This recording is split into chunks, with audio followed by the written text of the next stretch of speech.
Vamos a continuar entonces con el asunto que nos ha convocado esta mañana. Amén. Vamos a hacer una oración más al Señor.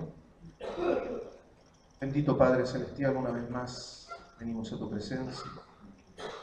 Te damos gracias porque la presencia de tu Espíritu, bendito y santo, está con nosotros, porque Él está aquí para guiarnos a toda la verdad.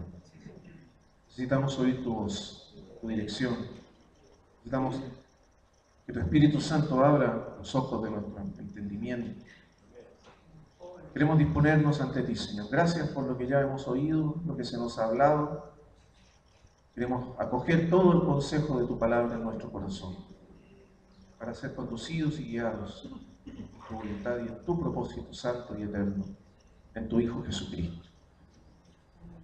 Ponemos en tus manos, en el nombre de Dios.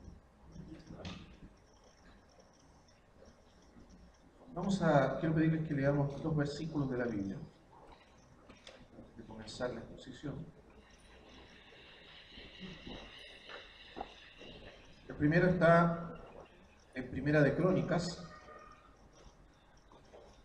capítulo 12, versículo 32.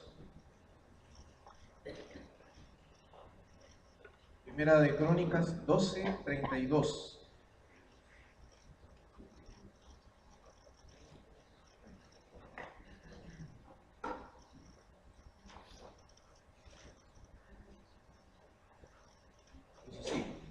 De los hijos de Isacar, 200 principales, entendidos en los tiempos, y que sabían lo que Israel debía hacer, cuyo dicho seguían todos sus hermanos.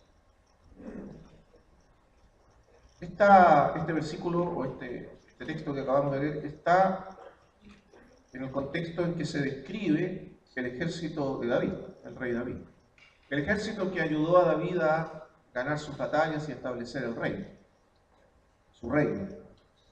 Y por supuesto, este contexto nos habla del reino de Dios, del cual David era una figura allí representando al Señor Jesucristo.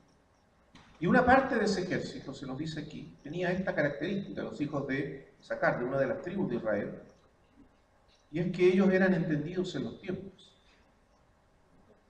Entendidos en los tiempos. Es decir, ellos entendían lo que estaba ocurriendo, comprendían el contexto. El Señor Jesús una vez, recuerdan ustedes, le dijo a los fariseos: ustedes son hipócritas, ustedes cuando ven que pueden discernir las señales de los tiempos, pueden saber cuándo va a haber buen tiempo, cuándo va a haber mal tiempo, si el cielo tiene arreboles o no lo tiene, y no sabéis discernir este tiempo. Lo que quería decir el Señor es que ustedes no comprenden el tiempo que están viviendo, la ocasión, el momento histórico que están viviendo, lo que está ocurriendo delante de ustedes. Fíjense ustedes que una de las necesidades fundamentales respecto a la batalla que enfrentamos, la batalla por el reino de Dios, es entender los tiempos.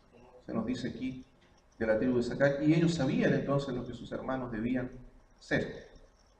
Segundo pasaje que me gustaría que fuésemos ahora es allí mismo donde Marcelo terminó su primera exposición, en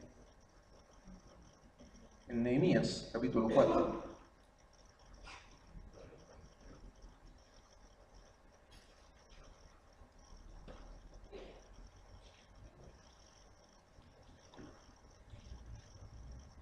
Nehemías nos habla de un tiempo de restauración, de reedificación. Como nos decía Marcelo, Nehemías es el hombre que el Señor usó para restablecer, recuperar, reedificar los muros de Jerusalén, en el proceso de restauración de Jerusalén, después de la destrucción que sufrió a manos de Nabucodonosor. En el capítulo 4 se nos dice que esta restauración se produjo en un tiempo de conflicto, de batalla, de guerra, de opresión de parte de los enemigos, que no querían que Jerusalén fuese reedificada, no querían que el templo fuese restablecido, no querían que la nación de Israel volviese a nacer. Y los enemigos conspiraron para detener la obra, detener la edificación del muro. El versículo 8 dice, y conspiraron todos a una para venir a atacar a Jerusalén y hacerle daño. El fin de ellos era destruir Jerusalén. Entonces oramos a nuestro Dios, y por causa de ellos pusimos guarda contra ellos de día y de noche. Vean el 11.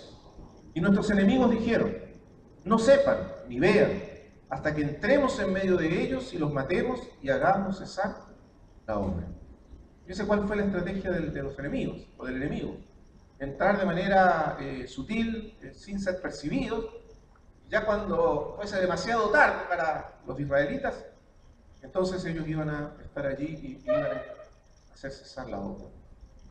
Hacerlo de tal manera que pasasen inadvertidos, desapercibidos de lo que estaban haciendo, hasta que ya fuese demasiado tarde para enfrentarlos o detener lo que estaban haciendo. Fíjense esa estrategia. Pero ¿qué hizo Nehemías? Nehemías y los que estaban con él se dieron cuenta de esta estrategia y reaccionaron a esta estrategia del enemigo. Y lo primero que hicieron fue poner guardas para vigilar día y noche quién entraba y quién salía de la ciudad, lo que entraba y lo que salía a través de los muros. Y lo segundo,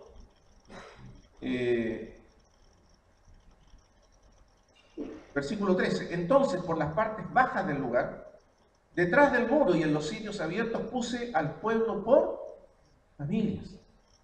Familias, lo que puso, muy interesante, lo que puso Nehemías como resguardo, como protección, fueron familias. Puse familias al pueblo, pero por familias.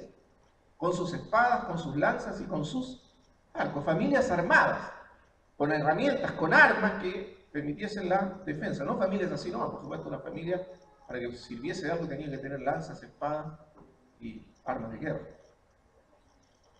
Y arcos. Versículo 15, y cuando oyeron nuestros enemigos que lo habíamos entendido, o sea que habían descubierto los planes y las maquinaciones, y que Dios había desbaratado el consejo de ellos, nos volvimos todos al muro, cada uno a su tarea. 16 y 17. Desde aquel día la mitad de mis siervos trabajaba en la obra y la otra mitad tenía lanzas, escudos, arcos y corazas. Y detrás de ellos estaban los jefes de toda la casa de Judá. Los que edificaban el muro, esto es lo que mencionaba Marcelo, los que acarreaban y los que cargaban, con una mano trabajaban en la obra y en la otra tenían la espada. O sea, edificaban pero también protegían, defendían al mismo tiempo. Porque los que edificaban, cada uno tenía su espada ceñida a sus lomos, y así edificaban. Y el que tocaba la trompeta, estaba junto a mí. La trompeta para advertir, para avisarla si llegaba el enemigo. Pueden ustedes observar que este tiempo de restauración se hizo también, pero en un conflicto, en una batalla constante y en un peligro constante de ser atacados por el enemigo. Y la actitud de Nehemías no fue quedarse quieto, no hacer nada o permanecer indiferente a lo que estaba ocurriendo, sino todo lo contrario. Preparar al pueblo, preparar a la gente para el conflicto y de esa manera impedir que el enemigo los tomara por sorpresa. Y eso lo hizo al punto de que dice, con una mano edificaban y con la otra y en la espada. Es decir, dos cosas al mismo tiempo. Bien, este pasaje que he citado tiene que ver con lo siguiente, que Marcelo en la mañana nos expuso un poco acerca de la visión bíblica o la visión del Señor respecto al matrimonio, a la familia, cómo se nos revela la Escritura, el propósito, el sentido, el lugar del matrimonio en el pensamiento de Dios. Y lo que quisiera tocar yo a continuación es cuáles son los peligros y las presiones enormes, inmensas, que el matrimonio enfrenta en la actualidad. La familia, el matrimonio y la sexualidad enfrentan en la actualidad. Nosotros vivimos, tal como le ocurrió a Israel en el tiempo de Nehemías, inmersos en una cultura, en un mundo más amplio que la iglesia, y que en muchos sentidos es hostil a la iglesia. Claro que desde ya debemos aclarar que nuestros enemigos o nuestros enemigos no son las personas, no es la gente, no es la sociedad que nos rodea, no son nuestros enemigos. Jamás debemos considerar que la sociedad o la gente que nos rodea son nuestros enemigos. Pablo dice muy claramente en Efesios capítulo 6 que nuestra lucha no es contra carne y sangre, no es contra las personas, no es contra la gente. Al contrario, nuestra lucha es por las personas y la gente de este mundo para que sean salvos, para que conozcan al Señor y sean salvos, sean libres de sino que es contra principados, contra potestades, contra huestes espirituales de maldad en las regiones celestes. Hay poderes demoníacos, malignos, que dominan el corazón, que dominan la corriente, como dice Pablo, el príncipe de este mundo que gobierna las corrientes, la corriente de este mundo. Nuestra lucha es con ellos, con esos poderes que oprimen, que dominan, que destruyen la vida humana constantemente. Contra esos poderes nos enfrentamos, así que cuando hablamos del enemigo, repito, no debemos pensar en personas. Estamos aquí enfrentándonos a personas, sino a fuerzas, a poderes, pero poderes que no actúan en el aire, simplemente no actúan en el aire, quiero decir, no actúan de una manera, por decir así, etérea, inmaterial, sino que actúan a través de personas, se plasman a través del pensamiento, las ideas, las acciones, los deseos, los intereses y la misma cultura que crean las personas. Allí, y a través de esas fuerzas culturales, históricas, sociales, es que estos poderes demoníacos actúan en contra de la Iglesia, en contra de la revelación de Dios y en contra de la voluntad de Dios en el mundo. Una vez dicho esto, entonces, para entender cuando hablamos del enemigo de qué hablamos, para no equivocarnos a la hora de identificar al enemigo, vamos a introducirnos en el tema. El tema que quisiera compartir entonces hoy es acerca del matrimonio bíblico y la cultura. Cómo la cultura presiona sobre la visión del matrimonio. Vivimos en un tiempo de profundos cambios culturales, cambios sociales respecto fundamentalmente a la familia, el matrimonio y la sexualidad. Es evidente que los cambios se están produciendo a una velocidad vertiginosa. Y son cambios, diría yo, cataclísmicos respecto a los valores tradicionales que definían la naturaleza de la familia, el matrimonio e incluso la sexualidad humana. Valores tradicionales que perduraron en el mundo occidental por más de 1000 años. Imagínese usted lo dramático, lo profundo, lo radical de este cambio. Porque lo que se está cambiando son instituciones sociales y culturales que han sobrevivido en Occidente por más de 1000 años. Y de un momento a otro, en pocos años, esto ha cambiado. Así que el impacto que esto que va a tener, que tendrá, que ya tiene y tendrá sobre la vida humana es simplemente tremendo, increíble. No se puede todavía medir hasta dónde van a llegar las consecuencias de este cambio. Pero el cambio ya ocurrió, está ocurriendo y continuará ocurriendo, como vamos a ver. Entonces, las ideas tradicionales acerca de la familia, repito, y los valores tradicionales acerca de la familia, el matrimonio, la sexualidad, han sido cuestionados y alterados de manera radical.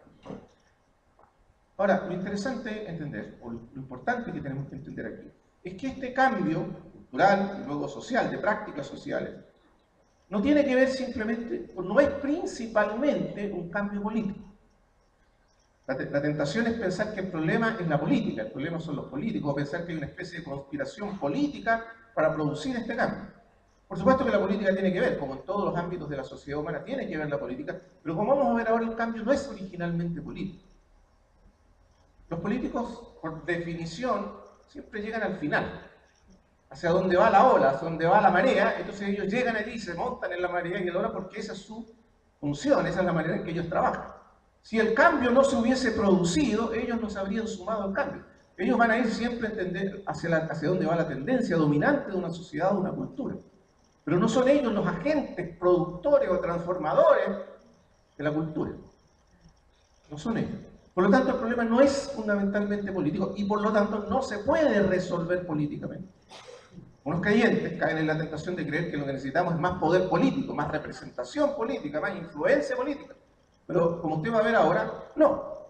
El problema es mucho más profundo, mucho más complejo y por lo tanto mucho más difícil de encarar que la mera solución política. Es una gran tentación y ha sido una gran tentación de la Iglesia a lo largo de los siglos creer que el poder político, la influencia política puede ayudar a desarrollar su ministerio, su servicio, su testimonio en el mundo. Pero no lo es. No lo es. Cuando el Señor Jesucristo estuvo delante de Poncio Pilato, vemos ahí claramente qué ocurre cuando el Evangelio, la verdad, se encuentra con la política. Poncio Pilato es el político por excelencia, por definición. Es el hombre que trata de mediar en intereses, que trata de equilibrar un interés con otro, de buscar un punto que sea bueno para todos. ¿Qué quería Poncio Pilato fundamentalmente? Salvar su cabeza, asegurar su lugar, asegurar su postura de influencia política. Y el problema de Jesús, como él lo veía, era un problema político.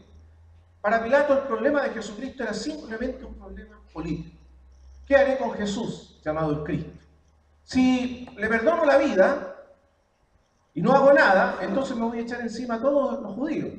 Y los judíos van a reclamar a César y van a decir que yo soy un mal gobernante y que estoy en realidad apoyando una sedición contra César porque este hombre se declara rey. Y el único rey es César, eso decían los judíos. Los judíos le dijeron claramente, si tú le perdonas la vida te vamos a acusar al César. Así le dijeron los judíos. Y el hombre tuvo miedo, era un problema político. Pero, si no le perdono la vida y lo entrego a la muerte, entonces voy a tener problema con el pueblo porque lo tienen como un profeta y se van a rebelar. Todo el problema para Pilato era político.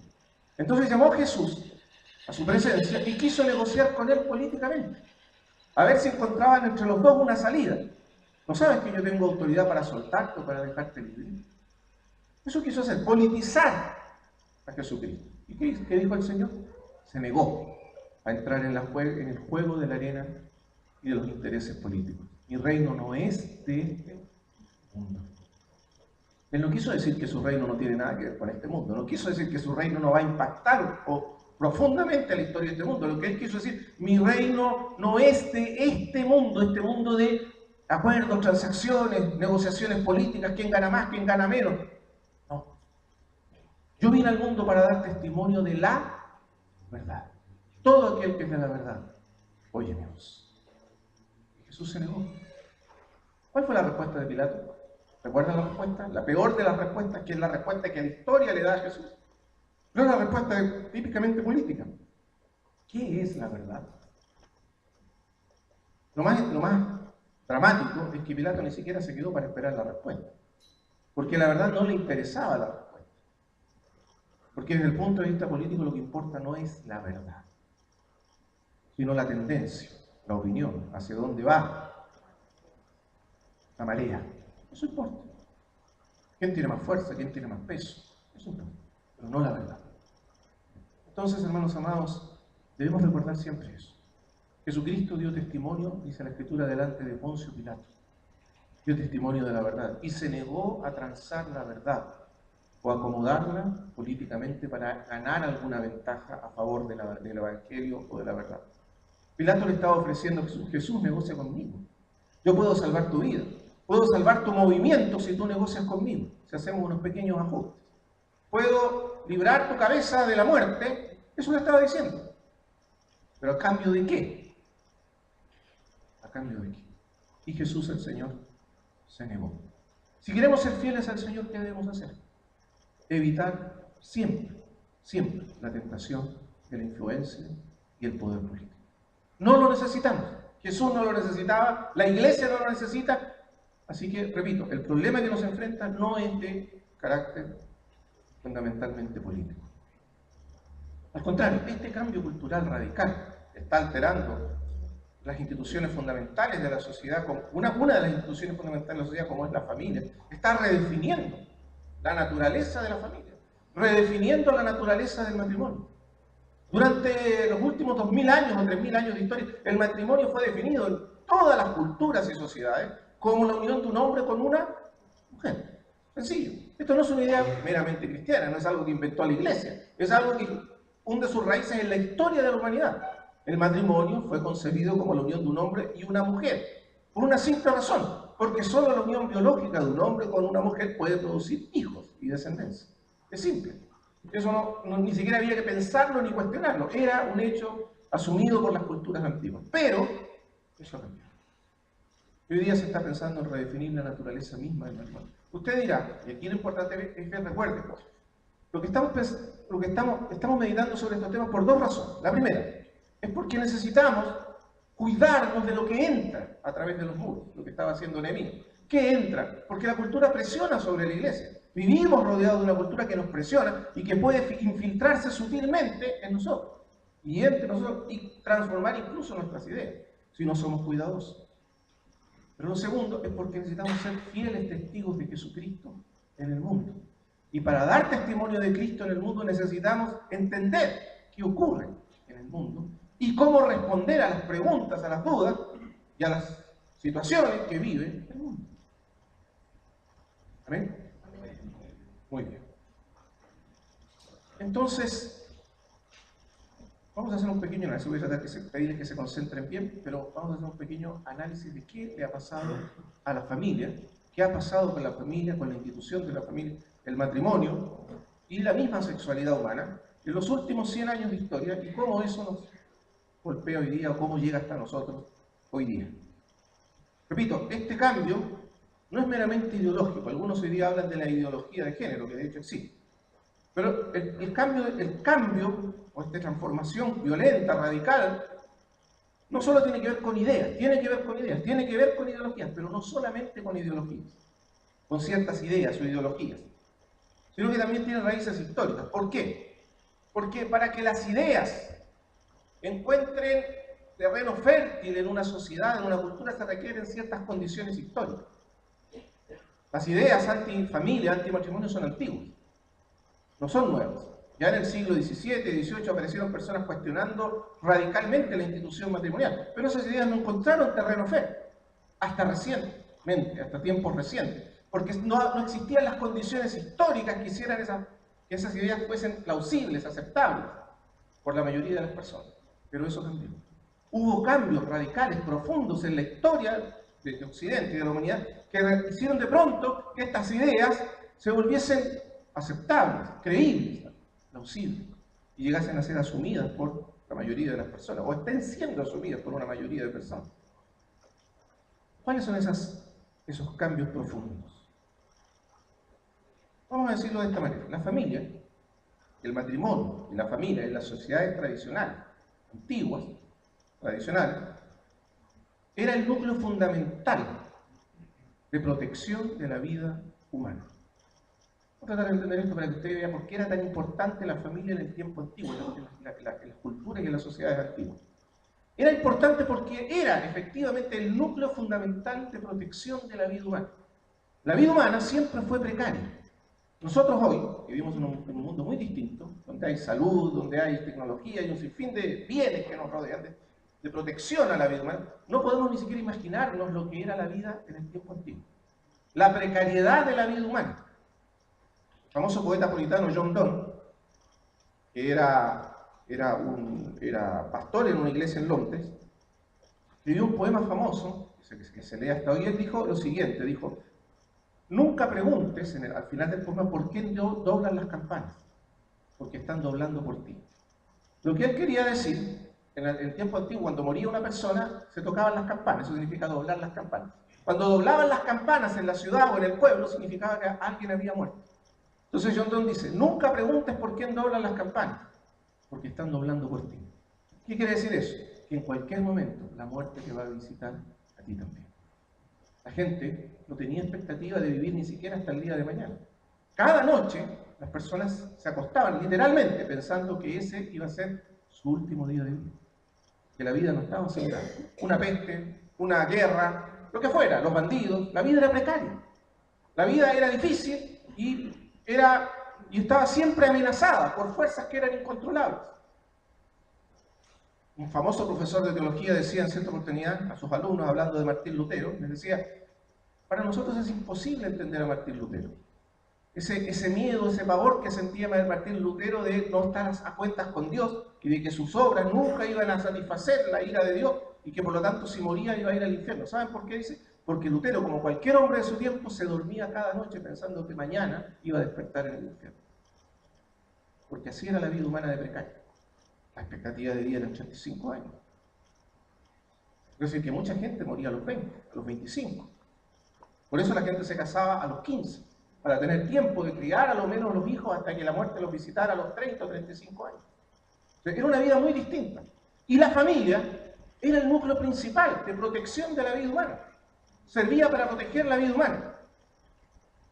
Casi todos los bienes fundamentales que daba la economía en aquel tiempo, en los tiempos antiguos, era una economía de subsistencia. Las personas vivían con lo justo para vivir. No les sobraba nada, vivían con lo justo, no como ahora. Entonces, los bienes fundamentales para la vida y el desarrollo humano eran provistos por la familia. Voy a explicar esto. Cuando uno lee la Biblia, uno le cuesta entender el contexto cultural en que se habla de la familia, pero este es el contexto de la Biblia, este es el contexto de la Escritura. Cuando usted lee Proverbios sobre la mujer virtuosa, usted se da cuenta que allí la mujer virtuosa hace un montón de cosas que las hermanas hoy día no hacen, no podrían hacer, porque la vida familiar era completamente distinta. La familia proveía casi todos los bienes fundamentales para la vida humana. Por ejemplo, la principal proveedora, productora, no solo proveedora, productora de comida era la familia. Por eso había que tener muchos hijos. Por eso era bueno, era una bendición tener muchos hijos. Bienaventurado el hombre que llenó su aljaba de ellos, dice el Santo. ¿Por qué? Porque cuanto más hijos tenía una familia, y en ese tiempo, en el tiempo antiguo, el 90% de las personas vivían en el campo. Solo el 10% de las personas vivían en ciudades. Entonces, los hijos eran importantes porque la familia tenía que producir su alimento, tenía que cultivar la tierra, criar animales y producir su alimento. Nadie producía el alimento para uno. Usted no iba al supermercado porque no había supermercado. Y a lo sumo lo que había era trueque. Yo producía por otro, tú producías choclo, entonces los intercambiaban. Pero así era, no había mercado, no había producción de alimentos. Entonces la familia producía su propio alimento. En segundo lugar, la familia era la que producía el abrigo y la ropa. La ropa no se producía en fábricas porque no había fábricas. La ropa la producían las mismas personas, las mujeres hacían la ropa. ¿No dice eso la mujer virtuosa de Proverbios? Usted Jesús, con sus manos la ropa. Pero es que eso era literal. Si no se producía ropa en la familia, no había ropa para ponerse. Tan simple como eso, porque no se podía comprar ropa en ningún lado. La familia producía, por ejemplo, el jabón para lavarse, la producía la familia. Y así, un sinfín de cosas. Y más importante que eso, la educación estaba en manos de la familia. La familia era el principal agente educador, formativo de la vida humana. Por eso la familia nunca fue cuestionada. A nadie se le ocurrió jamás cuestionar la familia. Y la familia, dado que era un bien tan elemental, tan fundamental para la subsistencia misma de la vida humana y de la sociedad humana, fue protegida, defendida por todas las sociedades humanas. En ese contexto hay que entender el matrimonio. Para las sociedades antiguas, el matrimonio no era principalmente una cuestión romántica. Dos personas que se aman y quieren vivir juntos para siempre, entonces se casan para vivir juntos y realizar su amor. No, no tenía nada que ver con el amor en general, ni con la atracción romántica, sino que era visto más bien como un medio de preservación de la sociedad. El matrimonio garantizaba que hubieran descendientes, porque el matrimonio proporcionaba el núcleo fundamental para que surgiera la familia, su alero, se desarrollara y hubiera un futuro para esos hijos. Sin un matrimonio, piensa un momento, sin un matrimonio, sin dos personas que se unían en un pacto que no se podía quebrar para criar hijos y para dar su vida y gastar su vida por esos hijos, no era viable el futuro de ninguna sociedad. Simplemente no podían. Si no había dos personas, un hombre y una mujer, que comprometieran toda su vida para criar y dar un futuro a esos hijos, porque si no, ¿de dónde iba a surgir la educación, la comida, el abrigo, el sustento y todo lo que se necesitaba para criar un ser humano? Si no era de una familia, es decir, de un hombre y una mujer que se unían con ese propósito en común. Protegerlos, defenderlos, etc. Por eso, estas ideas opuestas a la familia simplemente eran inconcebibles e inaceptables. ¿A quién se le iba a ocurrir atacar una institución que era vital, vital en el sentido más exacto de la palabra, para la sobrevivencia humana? A nadie. Y entonces ninguna idea que atacara a la familia o fuera contraria a la familia era plausible. Pero no solo eso. Es por eso que los pueblos antiguos eran potentemente o fuertemente comunitarios. Porque la comunidad garantizaba la sobrevivencia. Sin comunidad no había sobrevivencia. El individuo aislado y solitario no tenía ninguna posibilidad de enfrentar un mundo hostil y adverso y peligroso en todo sentido. Ninguna. Los individuos se necesitaban unos a otros de una manera que para nosotros hoy es prácticamente comprensible. Por eso el sentido comunitario sobrepasaba por mucho al sentido o a la identidad comunitaria, estaba por encima de la identidad individual. Y es más, la identidad individual se definía en función de lo que la comunidad definía, y no al revés. Y eso por una razón, por las razones que venimos mencionando. Por lo tanto, cualquier idea contraria a la familia o a este orden matrimonial, familiar, fundamental, un hombre y una mujer que se unen para engendrar hijos y para criarlos y para dar un futuro a esos hijos y a través de eso dar un futuro a toda la sociedad, habría sido simplemente inaceptable e incluso habría sido considerada extremadamente peligrosa y rechazada. ¿Qué cambió? ¿Qué cambió? ¿Cómo es posible que hoy la familia haya sido cuestionada y desvalorizada y devaluada al punto en que ha llegado a ser devaluada? ¿Qué cambió? Veamos algunos elementos históricos que nos ayudan a comprender lo que estamos viviendo hoy. Todo comenzó a cambiar con la Revolución Industrial. Déjenme explicar esto. La Revolución Industrial provocó un cambio sísmico en la historia del mundo. ¿Qué fue la Revolución Industrial? Cuando aparecieron las fábricas, cuando aparecieron las primeras fábricas que eran capaces de producir, las industrias que eran capaces de producir bienes de manera sistemática a través de procesos de mecanización del trabajo.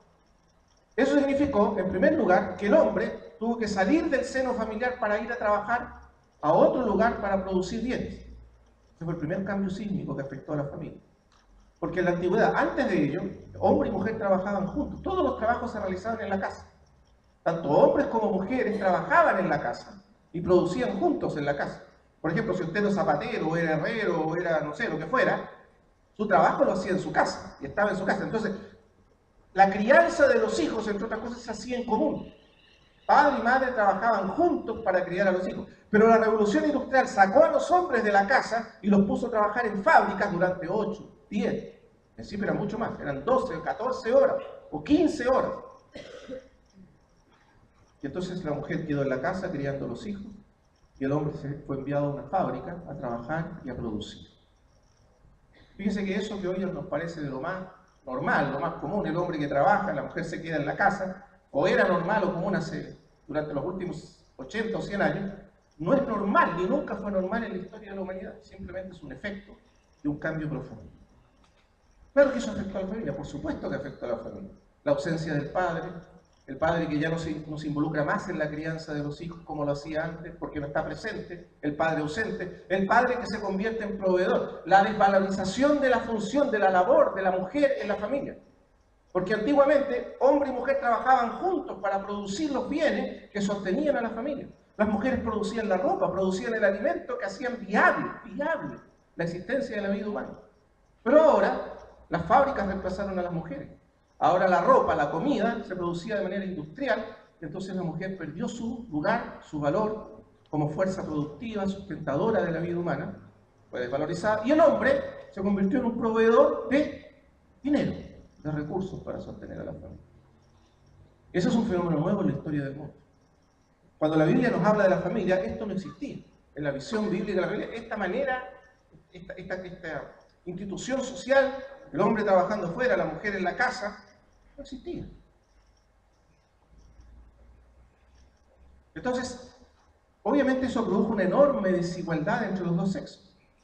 Por un lado el hombre producía, generaba, sostenía a la familia, pero estaba ausente de la educación y de la formación de los hijos. Y por otro lado la mujer no era productiva, no como era antes, no era vital, sino que simplemente tenía que hacerse cargo de criar a los hijos y formarlos de la mejor manera posible.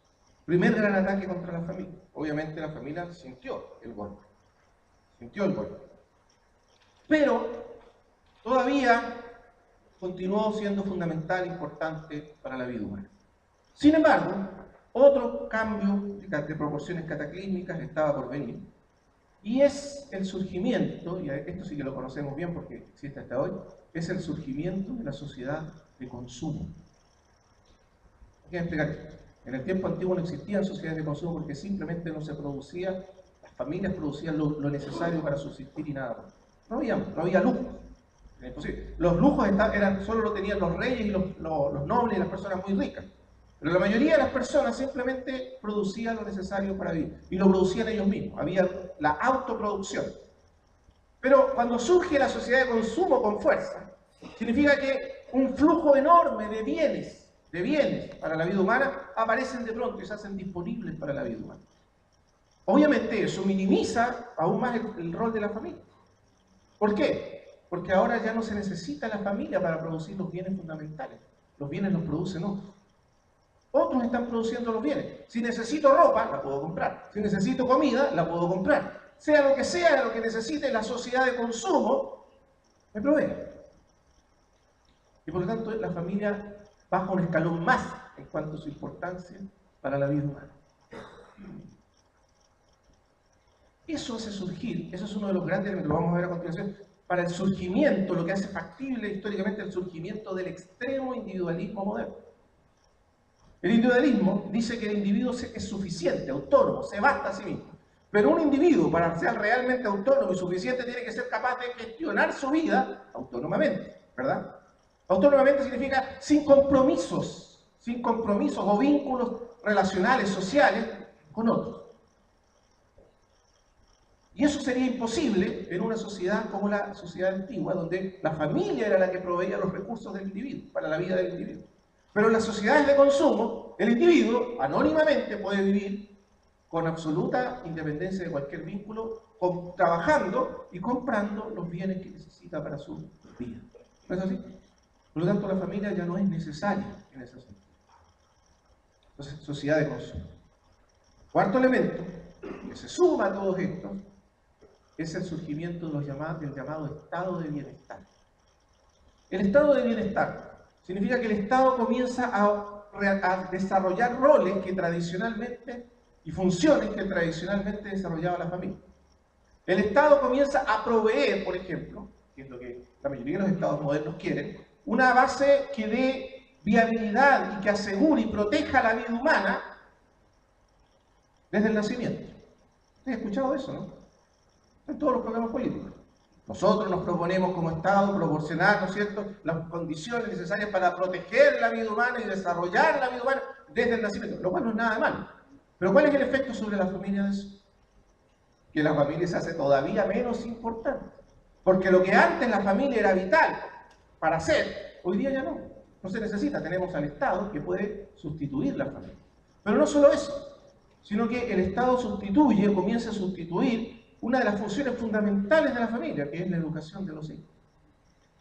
Ahora, esto ocurre por muchas razones, no necesariamente porque el Estado malignamente se propuso sustituir a la familia, sino que ocurre también porque el aumento explosivo del conocimiento y por lo tanto de lo que hay que enseñar y transmitir hizo que la familia se volviese inviable como elemento fundamental en la transmisión del conocimiento. ¿Qué padre podría saber toda la física, la matemática, el lenguaje, la historia y todo lo que se necesita, todo el conocimiento que hay que traspasar a los hijos? Ninguno. Aunque por supuesto algunos lo intentan hoy a través del homeschool, pero en general es una labor difícil, casi imposible de cumplir para una familia. Por lo tanto, el Estado asume el rol de educar, de formar las futuras generaciones. Pero eso va a tener consecuencias también desastrosas sobre la familia y la vida humana. Entonces, o no desastrosas, pero algunas consecuencias buenas, pero otras que son negativas y francamente bastante desastrosas. Entonces, hermanos, todos estos ataques, todos estos cambios históricos, desarrollos históricos, hicieron que la familia fuese perdiendo cada vez más importancia para la vida humana. Es evidente, ¿verdad? Una familia hoy es mucho menos importante debido a todo esto, a lo que era antiguamente. Y a medida que las virtudes vitales de la familia se desvanecieron, se disolvieron, debido a todos estos cambios, protección, cuidado, garantizar la posibilidad misma de la vida humana, como era antes, proteger la vida humana como era antes, en su lugar, lamentablemente, se hicieron evidentes las debilidades y carencias de la familia. Porque las sociedades tradicionales, precisamente porque la familia era tan importante, crearon todo un relato mitológico que idealizaba a la familia. Era necesario. Había que idealizar la familia, levantarla en un pedestal y ponerla como algo de valor trascendente porque era vital para la vida humana.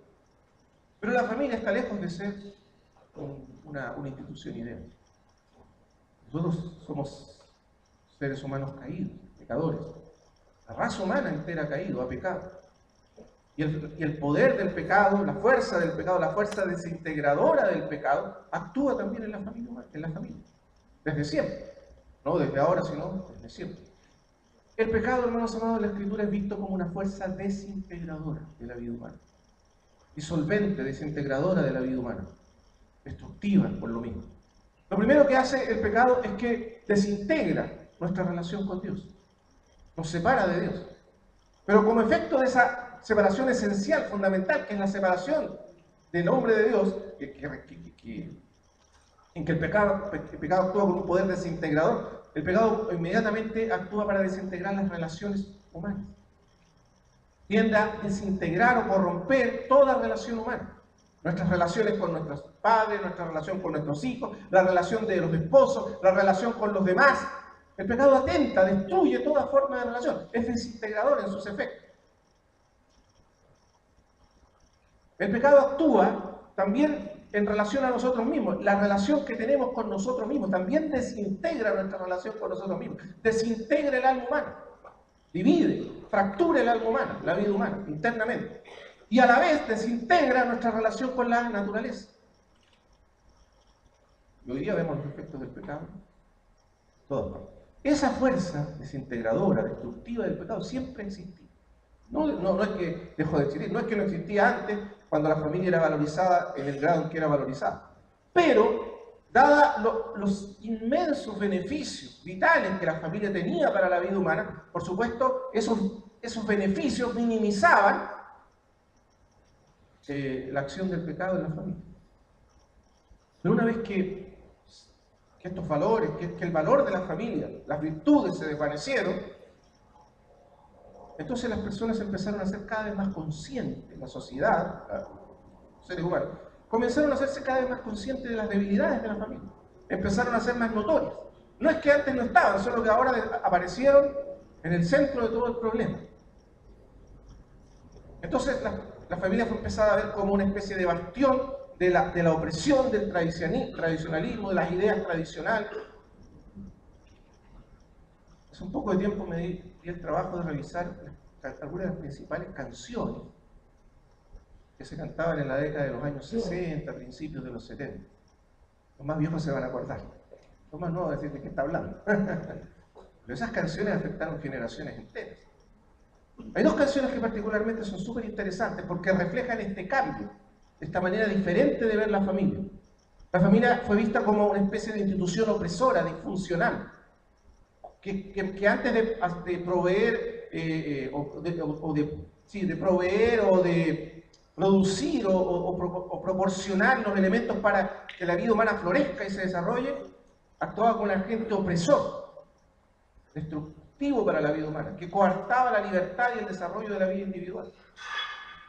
Curioso, ¿verdad? Pero eso fue un cambio radical.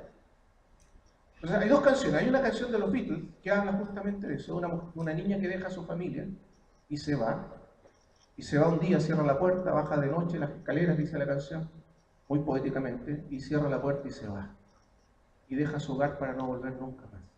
Entonces, la voz del cantante, que no sé si es Lennon o McCartney, ahí me pierdo, ¿no? Pero le va diciendo la canción, le va cantando al papá. Y le dice, ella dejó su casa, ella se fue, ella no volverá. ¿Por qué lo hizo? Porque se sentía oprimida, se sentía aplastada, se sentía coartada en su desarrollo, en su vida. La familia como un ente opresor. Piensa que esas canciones influyeron generaciones enteras, pero que demostraban un cambio profundo en la cultura. Y una segunda canción es del famoso cantante español Joan Manuel Serrat, que dice, ¿qué va a ser de ti lejos de casa? También es la historia de una niña que deja la familia, deja la casa, se va lejos, y el padre sale a buscarla por los caminos, y no la encuentra nunca más. Fundamentalmente la explicación es porque se sentía oprimida, se sentía coartada, se sentía limitada en su condición, en su vida. La familia como un ente opresivo. ¿No es así? Entonces, ahora, no es que estas cosas son mentiras. Efectivamente, recuerde que somos pecadores. Y muchas veces los padres actuaban de manera opresiva, controladora o dañina inclusive para sus hijos.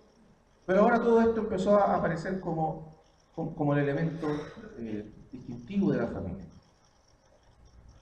Si queremos venir más cerca para las generaciones más nuevas, podemos citar, por ejemplo, una famosa serie de televisión, Los Simpsons. Cuando yo era niño, había una serie que describía la familia promedio, y eran los Picapiedras. ¿Ustedes se acuerdan, no? Ahí se acuerdan de la verdad. Los picapiedras representan la típica visión de la familia en la década de los 60, 70. El esposo, la esposa, qué sé yo. Pero cuando uno viene a la visión de la familia en la década de los 90, o la década del 2000, ¿con qué se encuentra? Los Simpsons. Fíjense la diferencia de visión. La visión de los picapiedras, con todo, divertida, graciosa, pero es positiva. La visión de los Simpsons es completamente negativa. La familia es disfuncional, los padres son ignorantes, son tontos, los padres son egocéntricos, son egoístas, los hijos son más sabios que los padres, y así un sinfín de cosas. Y la familia cristiana, que es el vecino, son unos hipócritas, unos falsos, ¿no es cierto? Y todo lo que usted quiere. Visión de la familia. Algo cambió. La familia solo se ve en sus defectos porque ya no se le ve distinguiendo. Yo diría que el golpe final para la importancia y la relevancia de la familia no fue un golpe ideológico, fue un cambio radical en la historia de la humanidad que tiene que ver con un invento. Algo físico, un invento que la tecnología y la ciencia hicieron posible. La píldora anticonceptiva. ¿Será, hermano, tanta importancia? Sí, porque la píldora anticonceptiva produjo un cambio radical en la manera de concebir el sexo y el matrimonio. Durante toda la historia de la humanidad, el sexo, el matrimonio, estuvieron asociados a la reproducción y a los hijos. Inevitablemente. El sexo llevaba a los hijos.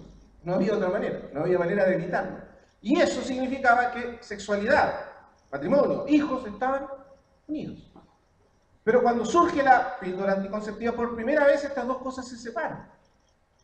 Es posible tener sexo sin tener hijos. ¿No es así? Es posible disfrutar del sexo sin las consecuencias no deseadas, que son los hijos. Y eso, por supuesto, abrió camino a la llamada liberación sexual. Ahora, ¿usted cree que el movimiento hippie, que decía como su eslogan principal, hagamos el amor y no la guerra, hubiera sido posible antes de la píldora anticonceptiva? No, porque habríamos tenido un montón de niños y no habríamos sabido qué hacer con ellos. Y la sociedad jamás hubiera aceptado que eso ocurriera. Lo que hizo viable el movimiento hippie y toda la revolución sexual fue que era posible tener sexo sin hijos, sin las consecuencias no deseadas de los hijos. Por supuesto usted dirá, bueno, pero antes existía el aborto. Sí, todavía, y ahora se quiere establecer, ya se estableció en la mayoría de las naciones del mundo como una ley. Claro, era posible abortar, pero tampoco existía la tecnología para abortar de manera segura. El aborto siempre existió y fue una posibilidad, pero los riesgos para la vida de la madre eran gigantescos. Lo que hizo que el aborto se hiciese viable otra vez fue la tecnología. Fueron los avances tecnológicos que minimizaron prácticamente a cero el riesgo del aborto, lo que hicieron también que fuese posible la masificación del aborto. Como sea, las consecuencias son terribles. ¿Es así? Porque de ahí en adelante fue posible que el sexo se separara del matrimonio y de los hijos. ¿Se da cuenta usted que estamos hablando de fuerzas históricas, de cambios, que en algún sentido son sumamente incontrolables? ¿Quién puede controlar la historia? ¿Quién puede controlar el curso hacia dónde va la historia humana? La Iglesia no puede, nadie puede en realidad. Pero el punto central de esto es darnos cuenta que lo que ha hecho surgir toda esta situación contemporánea respecto a la familia, al matrimonio, no son simplemente ideologías. Hay ideologías, vamos a tocar ahora el tema de las ideologías. Pero no son temas meramente ideológicos, sino que son cambios históricos, culturales, sociales, económicos, inclusive, que fueron debilitando la función de la familia a lo largo de los últimos 200 años de historia. Y cuando los cristianos nos enfrentamos a esto, tenemos que saber exactamente qué estamos enfrentando. ¿Qué estamos enfrentando de verdad? Para poder responder desde la palabra del Señor y desde la revelación del Señor de manera correcta y adecuada. Ahora vamos a ir a la ideología que acompaña este cambio. Recuerde que los cambios históricos son los que hacen posible que ciertas ideologías se vuelvan atractivas, aceptables, como explicaciones de la vida y finalmente terminen siendo aceptadas. Como plausibles y correctas. Un último elemento, antes de pasar a esto, que quisiera tocar, pero que está relacionada con el surgimiento de la ideología, es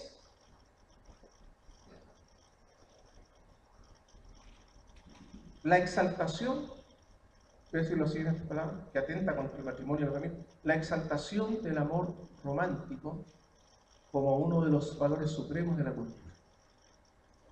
Miren, parece todo lo contrario, el amor romántico debería ser algo que proteja o defienda la cultura, al matrimonio. Pero vamos a ver por qué no. Y esto sí que tiene que ver con un problema ideológico, que viene de ciertas filosofías ideológicas. En el siglo XVII, XVIII, más o menos, comenzó a ocurrir un cambio fundamental a nivel, en primer lugar, de las élites intelectuales de la época. Los cambios sociales y culturales siempre comienzan a nivel de las élites y después por un proceso lento que se va filtrando, por decir, de lo más alto hacia lo más bajo, va llegando a toda la sociedad. Pero ese proceso es muy lento. Puede demorar 100 años, puede demorar 200 años, no es rápido, es muy lento. Pero los grandes cambios culturales nunca ocurren de abajo hacia arriba. Esto está súper estudiado por los sociólogos y los estudiosos de la cultura. Nunca ocurre que desde las capas más bajas de la sociedad comienzan los cambios, sino que siempre empiezan en las élites. Y de ahí descienden hacia el resto, finalmente, de toda la sociedad. Entonces, en ese nivel, comenzaron algunos cambios. Estos cambios tienen que ver fundamentalmente, y tienen que ver con cierta responsabilidad esencial de la Iglesia. Usted recuerde que durante 1000 años el cristianismo fue la religión dominante, imperante de Occidente. La Iglesia fue una institución con mucho poder, asociada al poder político, y la cultura cristiana era la cultura dominante, fue la cultura dominante durante más de 1000 años en Occidente. Pero cuando surgió la Reforma, Martín Lutero clavó las 95 tesis en la tesis de la Catedral de Wittenberg, Europa se dividió, políticamente se dividió. Estaban las naciones y los príncipes que apoyaron la Reforma, por un lado, y los príncipes y naciones que apoyaron al catolicismo. Y como en aquel tiempo no se podía ni siquiera concebir que la religión no estuviese identificada con el Estado, sino que la religión tenía que ser definida por el Estado, entonces en cada nación era el príncipe, era el rey, el que definía cuál iba a ser la religión de esa nación. Si el príncipe se convertía al protestantismo, entonces la nación se convertía en una nación protestante. Si continuaba siendo católico, la nación entera era católica. Así se entendían las cosas en ese tiempo, recuerden, por este fuerte sentido comunitario. La comunidad imperaba sobre el individuo. Lo que la comunidad definía obligaba al individuo simplemente a sumarse. Pero eso produjo que estos dos mundos se enfrentaran en una guerra fratricida y destructiva que asolaron a Europa durante 30 años, la llamada Guerra de los 30 años. Las naciones protestantes combatieron contra las naciones católicas por la supremacía de qué religión iba a gobernar cada país, y las consecuencias fueron que Europa quedó devastada por la guerra. Y la guerra terminó no porque algún bando ganó, nadie ganó, sino que todos perdieron. ¿Sabe por qué terminó la guerra? Porque ya no había más soldados para enviar a la batalla. Se mataron entre ellos, al punto que no quedó nadie para seguir peleando. Así que cuando no quedó nadie, ¿qué tuvieron que hacer? Firmar la paz. Y todo quedó igual, nada cambió. Pero las consecuencias fueron terribles. La huella, la marca que dejó eso en la conciencia entera de Europa, que era el bastión del cristianismo. Consecuencias que tenemos hasta el día de hoy. ¿Por qué? Porque las personas se cansaron de la religión. Eso no puede ser. La religión nos lleva a destruirnos unos a otros. La religión es destructiva. Estas pasiones religiosas nos están destruyendo. Tenemos que hacer algo para controlar la religión. Tenemos que hacer algo para controlar la influencia de la religión en los reyes, en los príncipes, en las naciones. Fíjense. ¿Todo por qué? Porque la religión cristiana se había identificado con el poder político. Lo que habíamos dicho al principio, ¿recuerdan? Consecuencias. Entonces, ¿saben cuál fue la solución que encontraron los intelectuales, las personas que pensaban en ese tiempo? Los filósofos y los intelectuales. La solución, dijeron ellos, es privatizar la religión.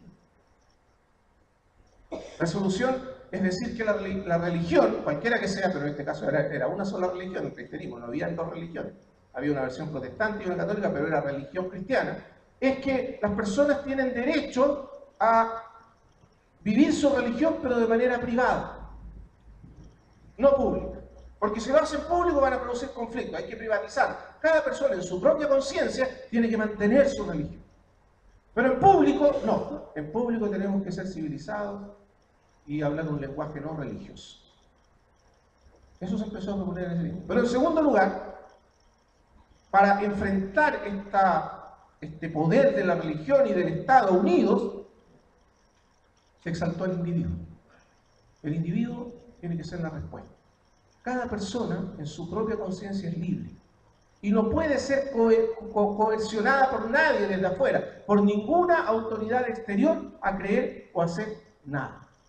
¿Para qué? Para defender la vida humana de la presión de los reyes y de la religión organizada. Entonces se exaltó al individuo y se lo colocó en el centro de todo. Eso iba a tener consecuencias hasta el día de hoy.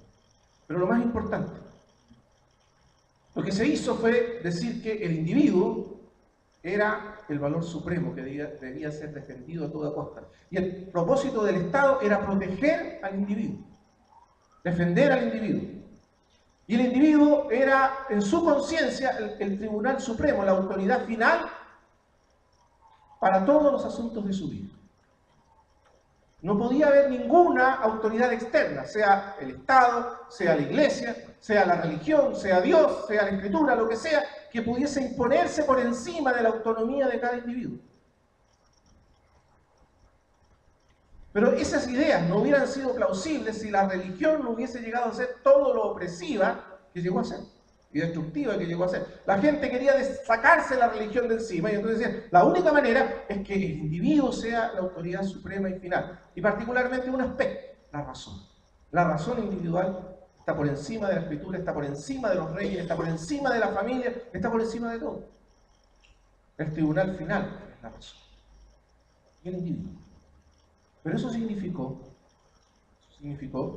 que los hombres ya no encontraron más su identidad, el significado de su vida en algo que estuviera fuera de ellos mismos, que los trascendiese. Cada uno ahora tenía que encontrar su propio camino dentro de sí mismo. ¿Usted ha escuchado esas palabras? Eso que parece un lugar común de la cultura, en la televisión, en el cine, empezó allá. Cada uno ahora tiene que encontrar su propio camino dentro de sí mismo, usando su razón, y después cuando la razón ya no sirvió, usando sus sentimientos. Y no hay más. Eso es todo. Ese es el valor supremo, la libertad individual levantada como un valor supremo y absoluto. ¿Por qué estamos diciendo eso? Porque como consecuencia de eso, ahora piensa un momento, se llegó a la noción de que entonces cada uno tiene que encontrar algo en lo cual realizar su vida, con lo cual dar sentido a su vida, cada uno. Y si ya no es más Dios, ya no está Dios para llenar ese vacío. Ya no está, como antiguamente algunos creían, la familia ya no tiene importancia para ellos. ¿Qué queda?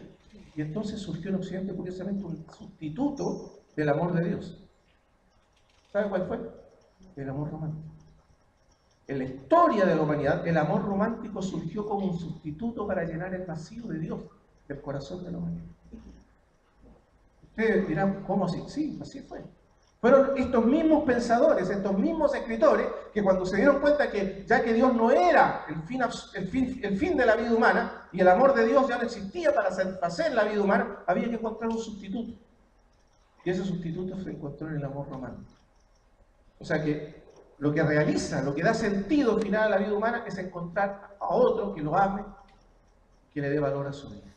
Personas antes lo buscaban en Dios, ahora lo buscaban en otro ser humano, un hombre o una